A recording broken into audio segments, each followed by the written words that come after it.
India में नहीं पूरे वर्ल्ड वाइड में सबसे प्रॉफिटेबल बिजनेस माना गया है।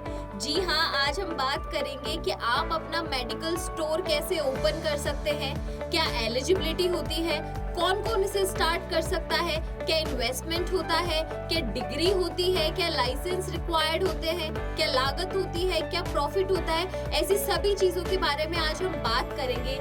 हेल्थ जो कि बहुत इंपॉर्टेंट हिस्सा है हमारे लाइफस्टाइल का, तो उसके साथ कॉम्प्रोमाइज कैसा। तो चलिए शुरू करते हैं कि मेडिकल स्टोर कैसे ओपन करेंगे। तो दोस्तों, अब हम जानेंगे कि अगर आप अपना मेडिकल स्टोर स्टार्ट करना चाहते हैं तो क्या एलिजिबिलिटी है, यानी कौन कौन इसे स्टार्ट कर सकता है। तो अगर आपने बी फार्मा, डी फार्मा या एम फार्मा इनमें से कोई भी चीज आपने कर रखी है तो आप कंप्लीटली एलिजिबल है कि आप अपना मेडिकल स्टोर स्टार्ट कर सकते हैं। बट अगर आपने नहीं कर रखी है तो गाइस घबराने की जरूरत नहीं है। अगर आपने नहीं कर रखा है तो ऐसे किसी पर्सन को आप हायर कर सकते हैं जिसने इन डिग्री में से कोई भी डिग्री ले रखी है, तो आप उसको मंथली बेसिस पे हायर कर सकते हैं और उसकी डिग्री का यूज कर सकते हैं। लेकिन एक चीज है जो हमें ध्यान में रखनी है कि वो पर्सन हमारे मेडिकल स्टोर पर अवेलेबल होना चाहिए, अदरवाइज आपका चालान भी इसमें कट सकता है। तो इस चीज का सिर्फ हमें ध्यान रखना है कि अगर हम जिस पर्सन का डिग्री यूज कर रहे हैं तो वो पर्सन उस समय पे हमारे मेडिकल पे अवेलेबल रहे। जो भी आपके मेडिकल स्टोर ओपन होने की टाइमिंग होते हैं उस अकॉर्डिंग वो अवेलेबल रहे। तो दोस्तों, अब हम बात करेंगे कि अगर हम अपना मेडिकल स्टोर ओपन करते हैं या अपना केमिस्ट शॉप ओपन करते हैं तो क्या स्कोप रहता है। मेडिकल के बारे में मुझे आपको बताने की रिक्वायरमेंट नहीं है, क्योंकि जिस तरीके से फूड है उसी तरीके से मेडिकल है, जो कि हमारी एक नीड है। और 2019 के बाद जो मेडिकल फील्ड ने बूस्ट लिया है वो आप सभी को मालूम है। तो मेडिकल फील्ड एक प्रॉफिटेबल बिजनेस माना गया है क्योंकि इसकी नीड है और इसमें प्रॉफिट मार्जिन अच्छा है। तो स्कोप बिल्कुल क्लियर है कि मेडिकल फील्ड में कितना स्कोप है। अगर हम शुरू करते हैं तो प्रॉफिट ही प्रॉफिट। तो दोस्तों, अब हम बात करेंगे कि जो मेडिकल स्टोर आप ओपन कर रहे हैं वो कैसे कैसे आप ओपन कर सकते हैं, यानी टाइप्स क्या होते हैं, उनकी लोकेशंस क्या होती है। सबसे पहले मैं बात करूंगी कि आप कम्युनिटी फार्मेसी ओपन कर सकते हैं। कम्युनिटी फार्मेसी इस तरीके से आप ओपन कर सकते हैं जहाँ लोगों का फुटफॉल हो, जहाँ पे लोग आ रहे जा रहे हो, चाहे वो कोई मार्केट भी हो सकता है या किसी वेजिटेबल मार्केट में भी आप ओपन कर सकते हैं जहाँ ज्यादा से ज्यादा लोग आते हो अपनी नीड की चीजें लेने के लिए। तो ये एक अच्छा ऑप्शन हो सकता है कि कम्युनिटी फार्मेसी आप ओपन कर सकते हैं। सेकेंड टाइप है हॉस्पिटल फार्मेसी, यानी कि आप अपना मेडिकल स्टोर किसी भी हॉस्पिटल में ओपन कर सकते हैं। एक बहुत अच्छा ऑप्शन आपके लिए साबित हो सकता है क्योंकि हॉस्पिटल कोई पर्सन आ रहा है तो वो वहीं की मेडिकल से ही मेडिसिन परचेज करेगा। So this option is very good. Third मैं बात करूंगी क्लिनिकल फार्मेसी की। अगर किसी का क्लिनिक है, किसी भी क्लिनिक के बाहर आप अपना मेडिकल स्टोर ओपन कर सकते हैं। ये भी बहुत अच्छा एक ऑप्शन है, एक बहुत अच्छा एक प्रॉफिटेबल ऑप्शन आपके लिए साबित हो सकता है। तो थर्ड टाइप है क्लिनिकल फार्मेसी। अब हम फोर्थ टाइप के बारे में बात करेंगे जो होता है ऑनलाइन फार्मेसी, यानी कि आप लोगों को डोर टू डोर भी मेडिसिन प्रोवाइड कर सकते हैं। जो आपके कस्टमर्स हैं उनको आप ऑनलाइन डिलीवरी भी कर सकते हैं मेडिसिन की, और एक बहुत ही अच्छा ऑप्शन है जो फ्यूचर में काफी अच्छा चलने वाला है। तो दोस्तों, अगर आप अपना मेडिकल स्टोर ओपन करते हैं तो ये आपको पता होना चाहिए कि मेडिकल स्टोर ओपन करने में क्या क्या लाइसेंस की आपको रिक्वायरमेंट होती है। सबसे पहले मैं बात करूंगी कि अगर आपका प्लेस है,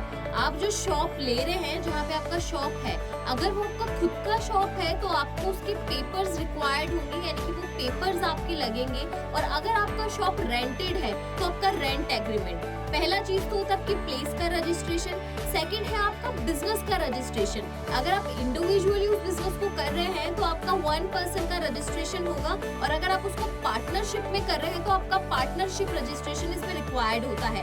थर्ड डॉक्यूमेंट जो रिक्वायर्ड है वो है जीएसटी रजिस्ट्रेशन, यानी किसी भी व्यवसाय को करने के लिए जीएसटी का रजिस्ट्रेशन इंपॉर्टेंट है, तो वो आपको इसमें अनिवार्य है कि जीएसटी रजिस्ट्रेशन आपको करवाना है। और फोर्थ है आपका ड्रग लाइसेंस, जो कि बहुत इंपॉर्टेंट है। ड्रग लाइसेंस आपको बनवाना बहुत ही ज्यादा जरूरी है। अगर आप रिटेल में कर रहे हैं तो आपका रिटेल ड्रग लाइसेंस बनेगा, और अगर आप होलसेल में कर रहे हैं तो आपको होलसेल ड्रग लाइसेंस बनेगा। और अगर गाइस आप चाहते हैं कि मैं इनको डिटेल में डिस्क्राइब करूं so let me know in the comment section, तो मैं पर्टिकुलर वीडियोस इस पे बनाऊंगी। तो ये लाइसेंस है जो आपको रिक्वायर्ड होता है आपका मेडिकल स्टोर या अपना केमिस्ट शॉप ओपन करने के लिए। तो दोस्तों, अब हम बात करेंगे कि मेडिकल स्टोर खोलने के लिए जो जो टूल्स आपको रिक्वायर्ड होते हैं उनके बारे में। सबसे पहले मैं बात करूंगी कि आपको स्पेस कितना चाहिए। अगर आप अपना स्टोर ओपन कर रहे हैं तो स्पेस कितना होना चाहिए। अगर आप छोटा मेडिकल स्टोर ओपन कर रहे हैं तो आपका स्पेस कम से कम 150 स्क्वायर फीट से लेकर 200 स्क्वायर फीट तक होना ही होना है। अगर आप बड़ा मेडिकल स्टोर ओपन करना चाहते हैं तो 200 स्क्वायर फीट से लेकर 300 स्क्वायर फीट की रिक्वायरमेंट आपको पड़ सकती है। उसके अलावा जो आपको रिक्वायरमेंट होती है वो होती है इंफ्रास्ट्रक्चर की। जो मेडिकल स्टोर्स का इंफ्रास्ट्रक्चर होता है जो कम्प्लीटली रैक्स पे डिपेंड करता है वो आपको बनवाना पड़ता है। बट अगर आप चाहते हैं कि थोड़ा इन्वेस्टमेंट मेरा कम हो तो आप जो आयरन की रैक्स आती है उन पे भी आप जा सकते हैं। उसके अलावा आपको जो रिक्वायरमेंट होती है वो एक फ्रिज की रिक्वायरमेंट होती है, क्योंकि कई सारी मेडिसिन ऐसी होती है जिनको कूलिंग टेम्परेचर चाहिए होता है। तो फ्रिज एक कंपलसरी चीज है जो आपको अपने मेडिकल स्टोर में रखनी ही रखनी है। उसके अलावा हम बात करें अगर एसी की तो एसी बहुत ही ऑप्शनल है। अगर चाहे तो आप रख सकते हैं, नहीं चाहे तो आप छोड़ सकते हैं। उसके अलावा एक कंप्यूटर सिस्टम की आपको रिक्वायरमेंट होती है। जिसको दोस्तों अब हम बात करेंगे कि आप अपना मेडिकल स्टोर ओपन करते हैं तो क्या इन्वेस्टमेंट लगता है, यानी कि आपकी क्या लागत लगती है। दोस्तों ये आप पे ही डिपेंड होता है कि आप किस लेवल का मेडिकल स्टोर ओपन करना चाहते हैं। अगर आप छोटा मेडिकल स्टोर ओपन करना चाहते हैं तो आपका इन्वेस्टमेंट कम लगता है, लेकिन आप चाहते हैं कि नहीं मैं बड़ा मेडिकल हॉल स्टार्ट कर रहा हूँ तो उसका इन्वेस्टमेंट ज्यादा होता है।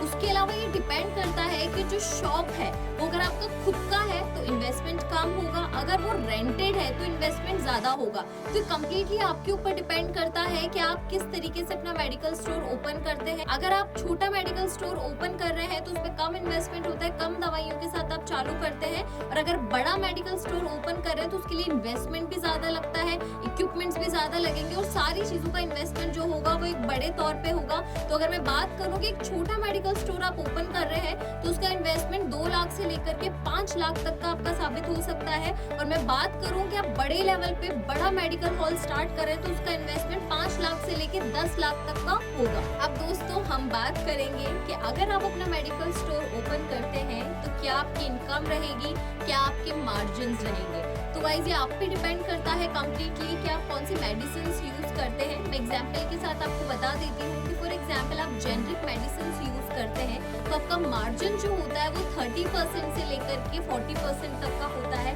बट अगर आप फार्मा कंपनीज की या कोई डिफरेंट ब्रांड्स की मेडिसिन यूज करते हैं तो आपका मार्जिन थोड़ा कम होता है, यानी 15 to 20% आपका मार्जिन होता है। और ये कम्प्लीटली आपके ऊपर ही डिपेंड करता है कि आप कौन सी मेडिसिन यूज कर रहे हैं। अब मैं बात करती हूँ कि अगर आपका जो स्टोर है वो एक अच्छे लोकेशन के ऊपर है तो आपकी जो इनकम है मंथली वो 1 लाख से लेकर के 1.5 लाख तक की होती है। बट अगर आपका मेडिकल स्टोर आपने किसी हॉस्पिटल के अंदर ओपन किया हुआ है तो पर डे आप 50,000 से लेकर 1 लाख तक भी अर्न कर सकते हैं। So choose your location wisely कि कहाँ पे आप अपना जो स्टोर है वो ओपन कर रहे हैं। तो गाइस दैट्स इट, ये सारी जानकारी मैंने आप तक पहुंचाई है। अगर आपको लगता है कि इनमें से कोई पर्टिकुलर टॉपिक उठा करके उसकी वीडियो में बनाऊं तो let me know in the comment section. जब तक मेरे वीडियोस को लाइक करें, मेरे चैनल को सब्सक्राइब करें और ज्यादा से ज्यादा शेयर करें।